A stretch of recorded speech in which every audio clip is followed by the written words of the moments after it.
Man, what a powerful testimony, David's testimony to how God used grace and redemption in his life. But I've got a question for you this morning. Is maybe David's story your story? Have you ever been at a point in your life where you just wanted to throw your hands up in the air and give up? Maybe it was in your past, or maybe it's a present reality. Have you ever felt like you weren't good enough? Have you ever felt like you've blown it? Maybe you've really royally messed up. Maybe you feel as though you've made decisions or taken actions in your life that you regret and you don't know if there's a way back. Can you actually be forgiven? Can I ask you this morning, do you maybe feel defeated? Are you in a place of despair? Are you not sure where to turn? Maybe in your heart of hearts you want to come back, but you're not sure if you would be accepted. Over the past several weeks, we've been looking at the life of a guy named Peter in a sermon series called Changed. Peter was one of the original 12. He was one of the guys who followed Jesus for 3 years. He was known as one of the disciples. And last weekend, we looked at an encounter that Peter had with Jesus. It was over a meal that we kind of know as the Passover meal or the Last Supper, or as we know it today, the Lord's Supper. This was before Jesus had been falsely arrested. This is before Jesus had been falsely accused and ultimately beaten and crucified. And Peter and Jesus have this conversation over a meal. It's in John chapter 17. Let's take a look at it. Peter says to him, speaking of Jesus, "Lord, why cannot I not follow you now?" And then he boldly says, "I will lay down my life for you." And Jesus said to him, "Will you? Will you lay down your life for me? Truly, truly, I say to you, the rooster will not crow until you have denied me 3 times." And basically what Jesus was saying to Peter in that moment was, hey man, before morning, you're going to deny me. 3 times, you're going to deny me. And sure enough, after that meal was over, later that night, Jesus was betrayed. Jesus was arrested. And as the sham trials began on Jesus, Peter was on the outskirts looking in, and we read of Peter denying Jesus not once, not twice, but 3 times. In fact, let's look at in John chapter 18. This is the 3rd time. It says, one of the servants of the high priest, this was actually a relative of the man whose ear Peter had cut off, asked him, "Did I not see you in the garden with him?" Peter again denied it, and at once the rooster crowed. Think about that moment. I mean, can you imagine the regret pouring over Peter in that moment? Can you imagine the disappointment? The I'm not good enough? Oh man, I've done something I shouldn't do. I can only imagine that in that moment, those words of Peter at the dinner table, you remember the words? He says, "I will lay down my life for you." I picture Peter standing there after that rooster crows, and these words are echoing in his mind and in his heart. I mean, do you think at this point Peter's ready to give it up, cash it in? He's done the unthinkable. He's denied Jesus. I mean, honestly, where do I turn now is what I'm thinking Peter's doing. What do I do now? And then to add insult to injury, after his denial of Christ, as the evening wears on and Jesus is falsely accused, we see Jesus falsely convicted and ultimately crucified. And Peter was there. He watched it all unfold before his very eyes. Jesus is now dead and buried. It's over. But, in the words of a famous pastor, his name is S.M. Lockridge. You ought to look up his sermons on YouTube. He has a famous sermon that I want to take some lines from. He says, "It's Friday. Hope is lost. Death has won. Sin has conquered. And Satan's just a-laughing. It's Friday. Jesus is buried. Soldiers stand guard. And a rock is rolled into place. But it's Friday. It's only Friday. Sunday is coming. And that's why we're here today. That's why you're in this room, and that's why you're watching online, because Sunday came. Jesus rose from the dead. He paid for our sin. He conquered death and the grave, and he rose again.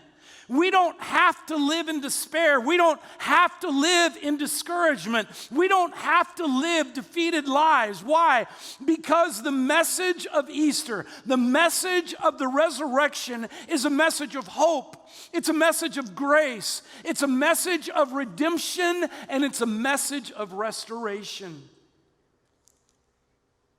Now, I want us to take a moment and look at the rest of the story.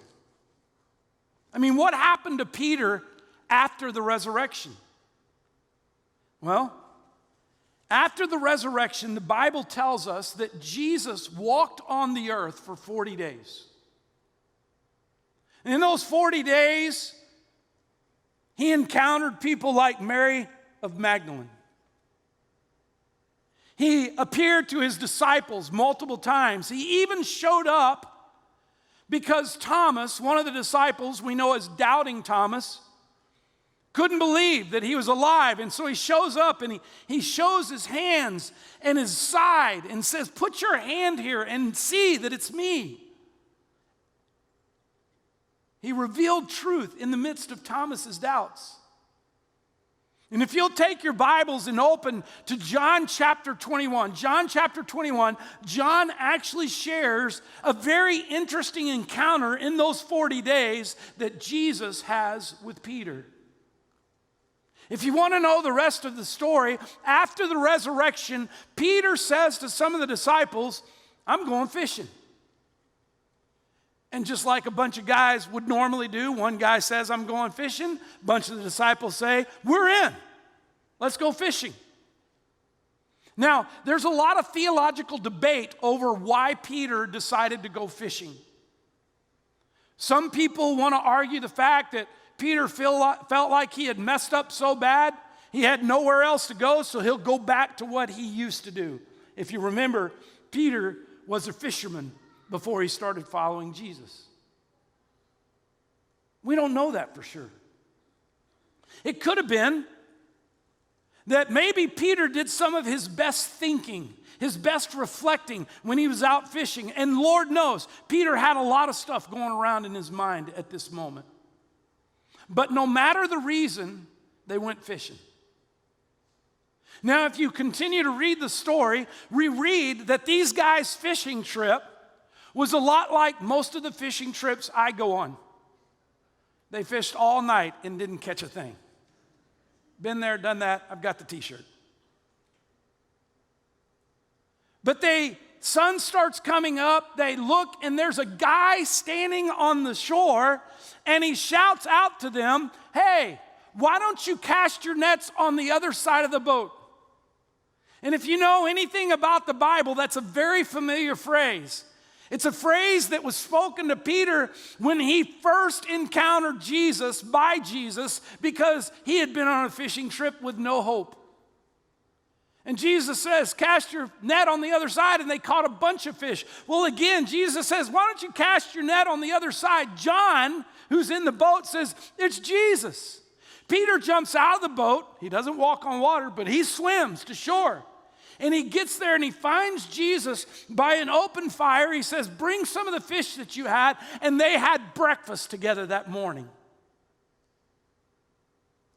Now, the conversation happens between Peter and Jesus. John chapter 21, beginning with verse 15. When they had finished breakfast, Jesus said to Simon Peter, "Simon, son of John, do you love me more than these?" And he said to him, "Yes, Lord, you know that I love you. You know it." He said to him, "Feed my lambs." He said to him a second time, "Simon, son of John, do you love me?" And he said to him, "Yes, Lord, you know that I love you." And he said to him, "Tend my sheep." Then he said to him a third time, "Simon, son of John, do you love me?"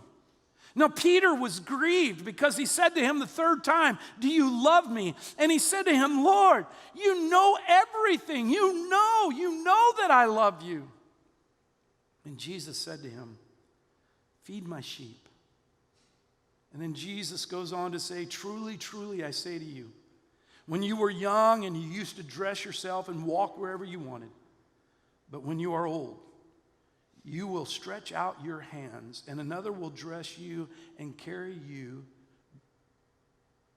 to where you do not want to go." This he said to show by what kind of death he was to glorify God. And after saying this, he said to him, "Follow me.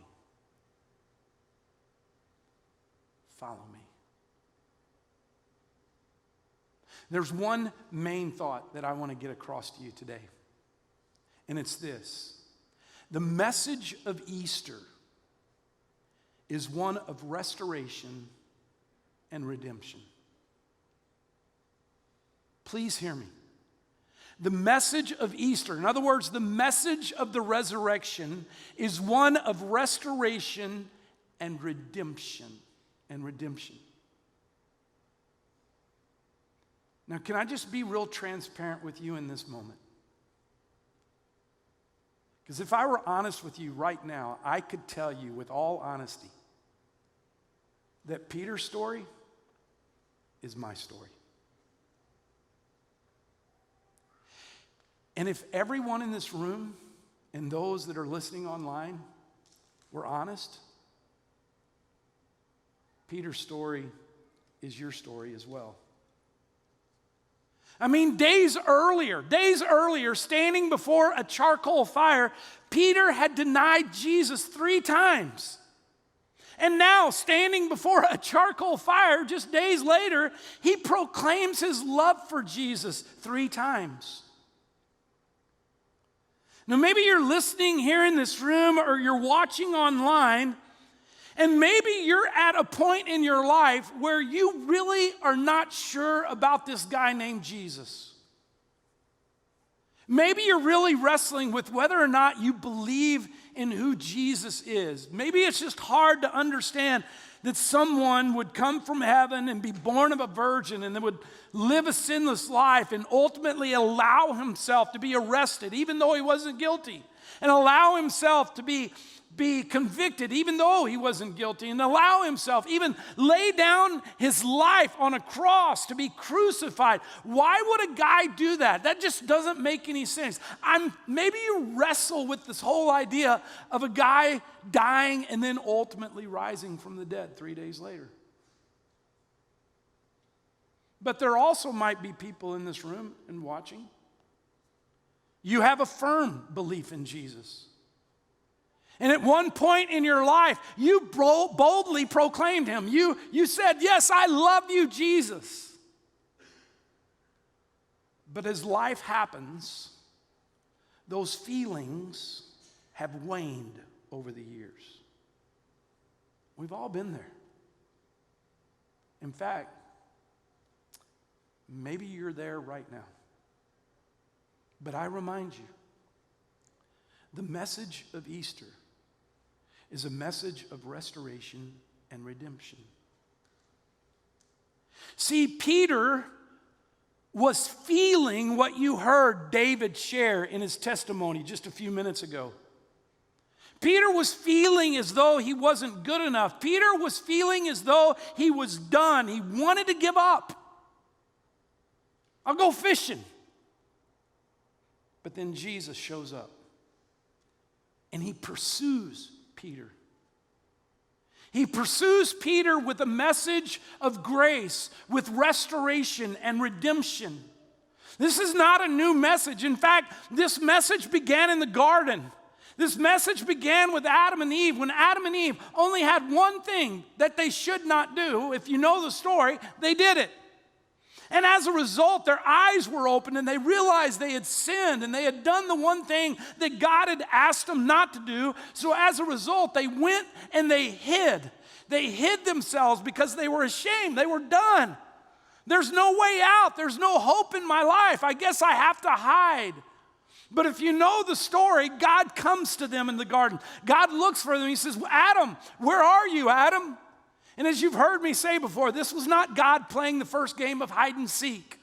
God knew where they were. God knew they had sinned. And can I just say this? God knows where you are in this moment. He knows you.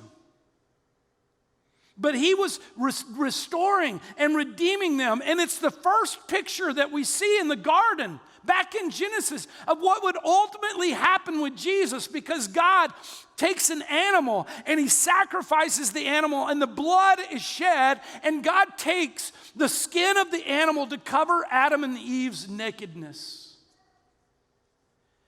In story after story in the Bible, we see God pursuing people. And so in this story, in Peter's story, we see Jesus is pursuing Peter. He purposely shows up on the beach to speak to Peter. And he takes Peter back to the first time that he met him. How do we know that? Well, specifically, he called Peter, not Peter, he called him Simon, son of John. The reason that's significant is because the first time Peter encountered Jesus, that's the name that Jesus used in meeting him. You are Simon, son of John. Now, there's a lot of nuances between this conversation that we don't have time to dig into, but I want you to notice, because I know you did. Jesus asked Peter 3 times, do you love me? Do you love me? Do you love me? And 3 times Peter answered, yes, Lord, I love you. And I don't want you to miss this. What Jesus was doing is he was taking Peter back to the beginning of the relationship. He was taking Peter back to remind him, it doesn't matter what you said at the charcoal fire when the trials were going on. I want you to remember that first time when you cried out that you loved me and you wanted to follow me. This ought to speak to everyone's heart in this room today. Everyone. It doesn't matter where you are right now. It doesn't matter what you've done. It doesn't matter if you feel like you're so far away or that you're in the pit of despair. Please understand, the reason for the resurrection is that you would know who Jesus is, that you would understand his love for you. But not only that, he tells Peter, I'm not done with you. How does he do that?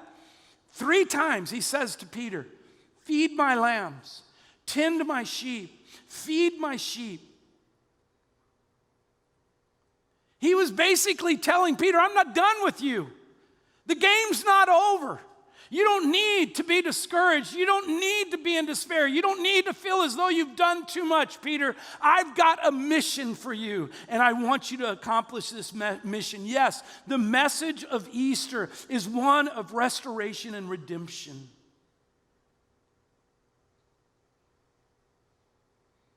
Now, can I just speak to you that might be in this room, or maybe you're watching online, and maybe you've never surrendered your life to Jesus Christ? Can you please understand that the whole reason that Jesus went to the cross, the whole reason that Jesus allowed those things to happen in his life was for you.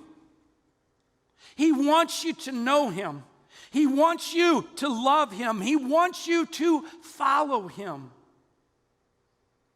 And I promise you, you are never too far gone to understand God's love for you.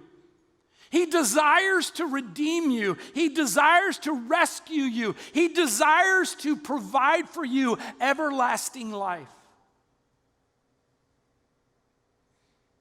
And we would love to talk to you about what that means to be a follower of Jesus. Just like in David Padilla's story, he met multiple times with Dave Gerald's, one of our pastors. And through those conversations of what does it mean to be a follower of Christ, ultimately David Padilla bowed the knee to Jesus Christ. And we would love to have those conversations with you.